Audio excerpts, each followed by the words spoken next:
और इसने महाराजा धीराज की उपाधि धारण किया। तो ऐसा पहला गुप्त किंग है, इसलिए इसको रियल फाउंडर कहते हैं, यानी इसको वास्तविक संस्थापक कहा गया है। चंद्रगुप्त फर्स्ट का उत्तराधिकारी इसका बेटा समुद्रगुप्त था। समुद्रगुप्त 335 एडी में आया, 375 तक शासन किया, कहीं कहीं 380 एडी भी दिया है। समुद्रगुप्त पहला ऐसा किंग है जिसने लगभग 100 के आसपास लड़ाई लड़ी थी और सभी लड़ाइयां इसने जीता था। तो समुद्रगुप्त के बारे में हम आपको बताते हैं। समुद्रगुप्त का निकनेम काच है, और वैसे समुद्रगुप्त ने इंडिया में 100 के आसपास लड़ाई लड़ी थी।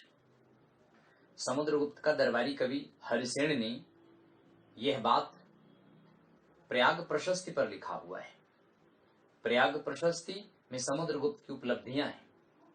वैसे समुद्रगुप्त के बारे में यह भी कहा जाता है कि उसने जितनी भी लड़ाई लड़ी सभी लड़ाई जीता। समुद्रगुप्त की तुलना नेपोलियन बोनापार्ट से किया गया है। दोस्तों, नेपोलियन बोनापार्ट विश्व का महान शासक था। फ्रांस की गद्दी पर 1794 एडी में आया और 1815 तक था। लेकिन नेपोलियन बोनापार्ट, जिसको मैन ऑफ डेस्टिनी भी कहा गया है अथवा लिटिल कारपोरल भी कहा गया है, उसने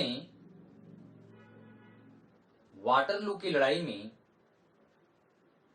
विश्व के 4 देशों से हार गया था। वाटरलू की लड़ाई 1815 में लड़ी गई। वर्तमान में वाटरलू बेल्जियम में है। इस लड़ाई में समुद्रगुप्त को Britain, Russia, Prussia, Austria Hungary ने हराया था। लेकिन दोस्तों, अधिकतर लड़ाई नेपोलियन बोनापार्ट फ्रांस के बाहर लड़ा था। नेपोलियन बोनापार्ट वैसे ऑर्फन था, ऑस्ट्रिया में पैदा हुआ था, फ्रांस का किंग बना, फ्रांस में यूनिफॉर्म सिस्टम लाया और फ्रांस को एक यूनिट के अंडर में लाया। Napoleon Bonaparte Jacobin club start किया था। जैकोबियन क्लब के द्वारा वह विश्व में अपने सिस्टम को फैलाना चाहता था। नेपोलियन बोनापार्ट बाद में आया, जबकि समुद्रगुप्त इंडिया का ये नेपोलियन बोनापार्ट से पहले था। समुद्रगुप्त को भारतीय नेपोलियन कहा गया है। यह बात ब्रिटिश हिस्टोरियन वीए स्मिथ ने कहा है। कारण यह है कि इसने जितनी भी लड़ाई लड़ा एक भी लड़ाई नहीं हारा, जबकि नेपोलियन बोनापार्ट वाटरलू की लड़ाई हार गया था। तो इस तरह समुद्रगुप्त को इंडियन नेपोलियन कहा गया है। समुद्रगुप्त को कविराज भी कहा गया है। कविराज इसलिए कहा गया है क्योंकि समुद्रगुप्त वीणा बजाता था, गाता भी था। सोने के कई सिक्कों पर समुद्रगुप्त को वीणा बजाते हुए, गाते हुए उसे दिखाया गया है। कविराज के अलावा समुद्रगुप्त को लिच्छवी दौहित्र भी कहा गया है, यानी लिच्छवी वंश की राजकुमारी का पुत्र, क्योंकि समुद्रगुप्त की माता कुमार देवी वैशाली के लिच्छवी वंश की राजकुमारी थी। इसलिए समुद्रगुप्त को लिच्छवी दौहित्र भी कहा गया है। दौहित्र का मतलब पुत्र होता है। समुद्रगुप्त के दरबारी कवि, जैसा कि हमने आपको पहले बताया, हरिसेन है। हरिसेन, इन्होंने संस्कृत भाषा में प्रयाग प्रशस्ति लिखा है। इस प्रयाग प्रशस्ति पर समुद्रगुप्त की अचीवमेंट्स हैं, यानी समुद्रगुप्त की उपलब्धियां हैं। वैसे प्रयाग प्रशस्ति पहले कौशाम्बी एडिक्ट अशोक का था। वैसे प्रयाग प्रशस्ति अशोक का कौशाम्बी एडिक्ट था, जिसे अशोक ने प्राकृत भाषा में लिखवाया था। बाद में समुद्रगुप्त ने इसको संस्कृत भाषा में हरिसेन से लिखवाया। और इसके बाद अकबर ने इसे इलाहाबाद किले में रखवाया। वर्तमान में यह इलाहाबाद किले में है। इसे प्रयाग प्रशस्ति भी कहते हैं। इस पर समुद्रगुप्त की उपलब्धियां हैं।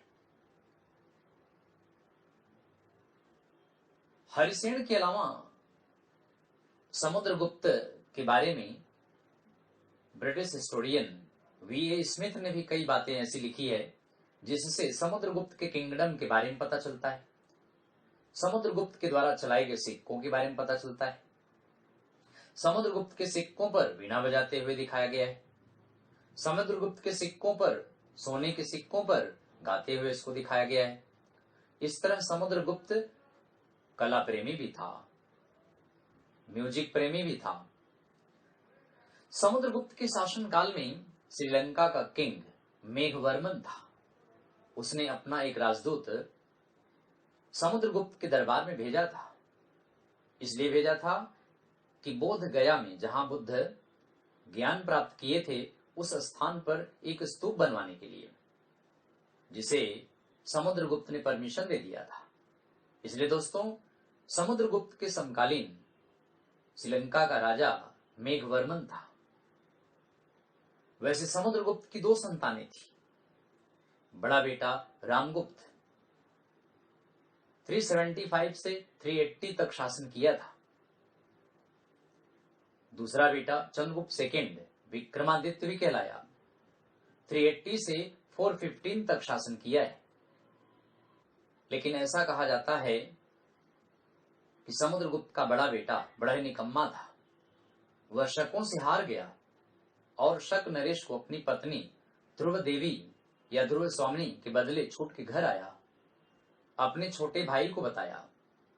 छोटा भाई चंद्रगुप्त सेकेंड इस कायरतापूर्ण कार्य से बड़ा रुष्ट हुआ और ध्रुव स्वामिनी के भेष में या ध्रुव देवी के भेष में पालकी में बैठकर शक नरेश के कैंप में गया। उसमें से समुद्रगुप्त निकलकर तलवार से शक नरेश की हत्या कर दिया। घर वापिस आया, अपने बड़े भाई को भी मार दिया। अपनी भाभी ध्रुव देवी से विवाह करके वह गद्दी पर बैठा। इस घटना का जिक्र विशाख दत्त की किताब देवी चंद्रगुप्तम में लिखा गया है। वैसे ध्रुव स्वामिनी नामक एक संस्कृत में प्ले भी है जिसे जयशंकर प्रसाद ने लिखा है। इसका जिक्र जयशंकर प्रसाद की ध्रुव स्वामिनी नाटक में भी किया गया है। तो इस तरह से चंद्रगुप्त सेकेंड समुद्रगुप्त का सबसे योग्य बेटा था। उसने शकों को हराकर उनके बहुत बड़े भाग पर कब्जा कर लिया था। तो दोस्तों, समुद्रगुप्त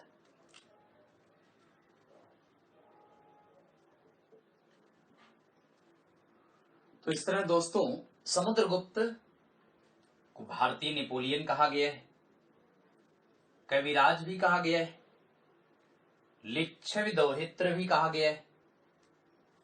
हरिसेन दरबारी कवि थे। मेघवर्मन श्रीलंका में समुद्रगुप्त के समकालीन राजा थे। प्रयाग प्रशस्ति पर समुद्रगुप्त की अचीवमेंट्स मिलती हैं जो कि इलाहाबाद किले में है। इसे हरिसेन ने लिखा था।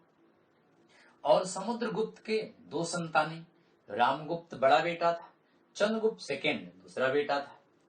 वैसे समुद्रगुप्त ने अश्वमेध यज्ञ भी किया था। ऐसा दूसरा किंग है। पहला किंग पुष्यमित्र शुंग था, दूसरा किंग समुद्रगुप्त है जिसने अश्वमेध यज्ञ परफॉर्म किया था। चंद्रगुप्त सेकेंड विक्रमादित्य ने भी 2 अश्वमेध यज्ञ किया था। ये हम आपको आगे बताएंगे नेक्स्ट वीडियो क्लिप में। दोस्तों, अगर यह वीडियो क्लिप आपको पसंद आई हो तो इसको लाइक करें और सब्सक्राइब करें। थैंक